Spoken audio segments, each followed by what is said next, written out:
Nizampur police Thane हद्दीतील फोफादे गावातील सुझलान global सर्व्हिसेसची wire चोरी करणारी टोळी जेरबंद.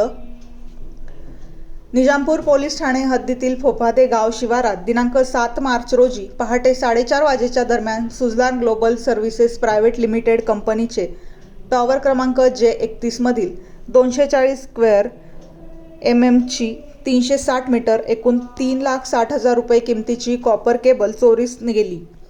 त्यावरून निजामपूर पोलीस स्टेशन येथे गुन्हा दाखल करण्यात आला. सदरचा गुन्हा हा गंभीर स्वरूपाचा असल्याने सहपोलीस निरीक्षक मयूर भामरे यांना मिळालेल्या गोपनीय माहितीच्या आधारे व प्रत्यक्षदर्शी साक्षीदारांनी केलेल्या तपासावरून नमूद गुन्ह्यातील संशयित आरोपी फैजान रजाक खाटीक राहणार जैताने तालुका साक्री, सुखदेव आनंदा कोळी राहणार रजाळे तालुका जिल्हा नंदुरबार, अल्तमश शौकत सय्यद राहणार निजामपूर तालुका साक्री, दीपक पंडित सोनवणे, पावबा राजू भिल, करण राजू मोरे तिन्ही राहणार दुसाने तालुका साक्री जिल्हा धुळे यांना ताब्यात घेऊन सदर गुन्ह्यात अटक करण्यात आली.